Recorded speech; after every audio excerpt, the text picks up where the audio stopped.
Hello, everyone. Quick heads up before we start today's episode. The Global Agile Summit is happening on May the 4th. Yes, May the 4th, and even with a big blowout Star Wars party, you have to join. It will be online, and it's, like always, free to attend. We have 4 tracks this year that I'm really excited about, and I think you will too. Stick around to the end of the episode to know what they are. If you want to check it out already now, you can check it out at bit.ly/global agile 26. That's the numerals 2 and 6 at the end. So one more time, that's bit.ly/global agile 26. All one word, all lowercase, and 2 and 6 are the numerals 2 and 6. So stick around till the end of the episode and I'll tell you what's in store. But for now, on to today's episode. Hello, everybody. Welcome to our Wednesday, the biggest challenge question of the week. This week we have with us Bhavin Shukla. Hey, Bhavin. Welcome back. Hey, thanks for having me again. Absolutely. So as Scrum Masters and Agile coaches, we work in a sea of complexity and unpredictability. There's a lot of people, processes, dynamics, teams, and that means that we're always facing new and evolving challenges. So Wednesday, the goal is let's explore one of those challenges in a coaching conversation and figure out what experiments we might be able to run to either understand better or overcome the challenge. So, Bhavin, what's the challenge you bring us this week? So the challenge scenario is I'm working in an environment which is more like a scaling organization, or it was a scale organization who's trying to now descale certain ineffective practices, which is a good thing because we often talk of scaling, but we really talk of descaling. Amazing, right? I mean, if you think about this. Now, what that's leading to is everyone's having great ideas around how do we descale, which means every idea, if and when prioritized to implement, will induce some sort of change in the organization. And that's already started. And the change is in terms of, updating the framework that the organization has chosen, or just rolling out new versions of the tooling ecosystem, introducing metrics like a flow metrics, etc. A lot of these things are happening in a cookie cutter way. So what I'm seeing from a challenge perspective is before people understand what needs to change and how they need to adopt, what it means to them in a day-to-day work, and how's it going to most importantly help and add value. Those conversations are missing, and it's leading to continuous burnouts. Coaches around in the ecosystem know how to make this happen. It's just that this cookie cutter fashion of making change isn't helping. So that there's a couple of angles we could take. I wonder what angle you would like to explore. The first angle is, of course, the scaling topic, because that can mean many different things, and that would be one angle. The other angle is cookie cutter or template process and tool adoption versus contextually aware tool and process adoption. And then the third would be process and transformation and the impact on people's well-being, like the burnout and, what can a coach do when what's being proposed actually leads to burnout. Which angle feels like the one you would like to take for this conversation, Bhavin? If we could take the descaling approach. All right. So tell us a little bit more. So I'm wondering what's the reason behind descaling, and then we can talk about what that means in practice. But if we start with the reason, why did this organization decide that whatever they had in place was perhaps too heavy, cumbersome, or bureaucratic, and they wanted to maybe remove some bureaucracy? I don't know. I'm just speculating here. That's you're probably on the right path. Bureaucracy was one aspect. That was more like an internal, a problem with the organization that they knew.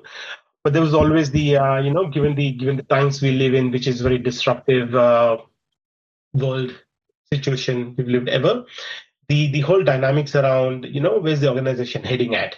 How do we become more leaner, and how do we become nimble and fast enough, and be the market leaders in what we do? It was that thinking as well, which was leading the whole mindset around, let's start descaling things that's not adding value. Yeah, and that's actually a very common reason to think about descaling. And what I wanted to explore with you here is a little bit more of what was the original reason for the scaling approach they had taken to become that bureaucratic? Because I'm imagining that their goal of being the market leader and their goal of being a lean organization was already there when they adopted whatever scaling framework they adopted. From what I understand, and what I've known talking to people working with leaders around the organization, is they wanted consistency in how the whole organization functions, works, the language that they talk. So they wanted this whole thing around consistency in everything, and our day-to-day practices and everything we do day to day. Yeah. And consistency of language is actually a critical aspect of the work that Yeah. we do, because otherwise we can't, negotiate, agree practices, agree whatever we may need to agree, collaboration schedules, work packages, whatever there is. So there's the need to feel that we are lean, so feel that we're not being overburdened by unnecessary bureaucracy. But there's also the need to have this consistency, which might be one of the reasons why they are taking the cookie cutter approach, right? Yeah, absolutely, and it's a good thing. That's how I was initially. That was my initial comment, right? It's a good thing. They wanted consistency in language, tooling, makes things simple. When I speak to someone I haven't worked with any time in the past, so yeah, it's simplicity. I get it, but it comes with its own nuances. Yeah, absolutely. So maybe one angle to explore is, okay, but how can we descale while maintaining a language that is coherent enough for different teams to be able to work together? So I'm thinking of a very simple example. Like if we're all using Scrum, we all know what a sprint means, right? Like you all know that when the sprint starts, if you want to get something for that team to work on, you need to wait for the end of the sprint. And if we all know that the sprint is 2 weeks, you know that the maximum amount of time you wait is 2 weeks, right? But if there are teams working in Kanban, teams working in Scrum, team working in extreme programming with different levels or different duration of iterations, then it becomes much harder to have this negotiation about what gets done when, right? Yeah. So how are the coaches then being able to, I guess, balance the need for contextually aware practices and at the same time enough consistency for the organization to know what they are addressing when they are, for example, negotiating collaboration approaches? So one thing that we figured out in the early days when we noticed this pattern is, while to your point, we got Scrum introduced, which comes with its own set of very clean framework around, the planning, stand-ups, etc. The whole introduction of Scrum was, this is what we're doing, this is what you do, and this is a template you follow in your meetings. What was missing is explaining people why. What problem does that solve? So, and people, the system's busy, right? It's not that anyone has a wrong intent or doesn't want to improve things. It's just that the system's so busy. If I'm not able to explain as a coach the why behind something, most likely I'm losing the person. So I'm losing that actually brings us to, well, we need to identify some options, right? Like, so we have this apparently conflicting goals like consistency and adaptive to the teams. You have the need to have a shared language, but you also have the need to adapt to the teams in a way that doesn't give them overburdening bureaucracy, because any process that isn't understood is going to be felt like overburdening bureaucracy. What are some of the options you think the organization could take to kind of balance these different interests? Yeah, so one of the options that the organization can take here is, like I said, the Scrum cadence comes with its own set of guidance, so to speak, and in the lack of understanding how or what that Scrum structure helps us achieve, since that's missing, people never really got off their older ways of working, their older meeting structures, the bureaucracy, having multiple meetings to discuss the same thing, and so you have literally two different ecosystems running in parallel with the same set of people.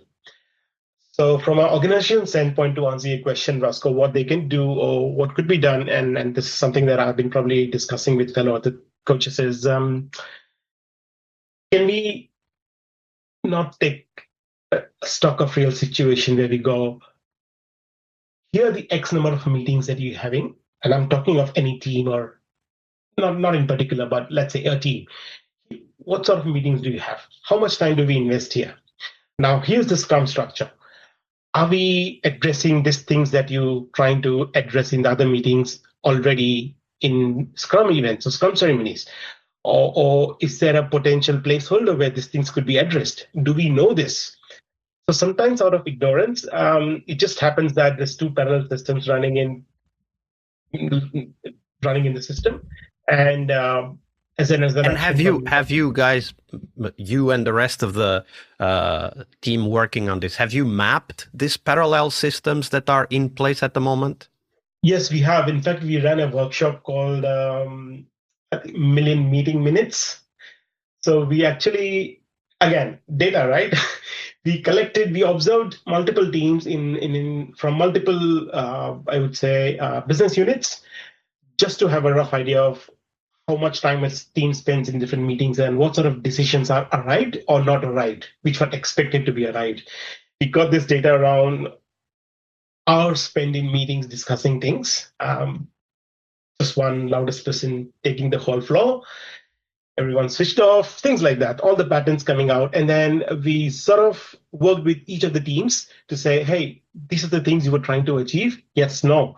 Just to validate that, we are not assuming as coaches, we are also validating what we've noticed. And then that we tried coaching them to connect to all the default Scrum events to say, this is how you could probably achieve it in lesser time to what you really want to achieve. So I at least see one potential challenge here is that there's the assumption that there needs to be a standard approach. And you said it, cookie cutter, we've done this in the past and so on. And then there's also the assumption, and you validated that there's multiple processes ongoing. Well, what I see here is that if you have multiple structures that are active at the same time, all trying to achieve standardization or cookie cutter templated approach, all trying to address specific problems, it's inevitable that you will have a lot of bureaucracy or a lot of things that are felt as bureaucracy by some, but they are felt as essential by others. Absolutely. Yes. So, and have you been able to get those others that feel that those different aspects are essential to work together in creating a shared understanding of the different processes that are ongoing in that organization? I would say that work is in progress right now. We're trying to get that alignment, getting all the people in the room, especially who are directly contributing or recipients of the information being discussed in these two parallel ecosystems. We're trying to align with them. We're trying to understand what the problems we're trying to solve with this structure and with the existing structure. What's the purpose, what the outcome would be or should be from each of them. So yes, that's probably a work in progress. It'll take time because we're dealing with a lot of heads off and the senior leaders. So it's absolutely. But I think that's already quite a clear avenue for progress, right? Because you started with the idea of descaling, where how can you descale if you have multiple systems ongoing at the same time affecting the same people? It's not possible, right? You also talked about the goal of making it a leaner organization. Well, if you have multiple processes addressing the same problems, not only do you have bureaucracy, but you also have potential conflicting decisions happening in real time in the organization. So I really, it feels right for me, from my perspective here, that addressing these multiple systems might be a good avenue to explore. But unfortunately, we're out of time. Maybe that's a story we could bring you back and share once it's done, or at least there's a little bit more insight. So, Bhavin, thank you very much for sharing that with us. Thank you, Vesco. Hi there, friends. Thanks for sticking around till the end of the episode. So let me tell you what's coming. On May 4th, we're running the Global Agile Summit. It will be online, and I want you there. This year, we have 4 tracks, and each one is built around real conversations with practitioners. No slides, no keynote theater, just honest interviews with people doing the work, just like you. The first track is AI in organizations, where practitioners show what actually works. No hype, just AI that makes your Monday better. Happy Monday, everybody. And then we have the people track. Honest conversations about putting humans at the center of how we work and keeping them there. And third is Agile in construction. And yes, I really mean brick and mortar construction. Lean and Agile actual job sites. Field leaders removing waste, teams transforming how buildings get built. Stay tuned for what I think will be a super track on Agile in construction. And the fourth track is Agile in gaming, how game studios ship without burning out. Agile inside the creative pressure cooker. Over the years, we've had more than 12,000 participants since 2017, the time of the first summit organized with the podcast. And this year, we're making it easier than ever to join. You can register for free and get access to the summit sessions live during the event week. That's May 4th to May 6th. Or you can grab the practitioner pass and get immediate access to last year's keynotes from Jürgen Appelo, Gojko Adzic, and Mirete Kangas. Right now, even before the summit starts. So grab your practitioner pass and start learning today.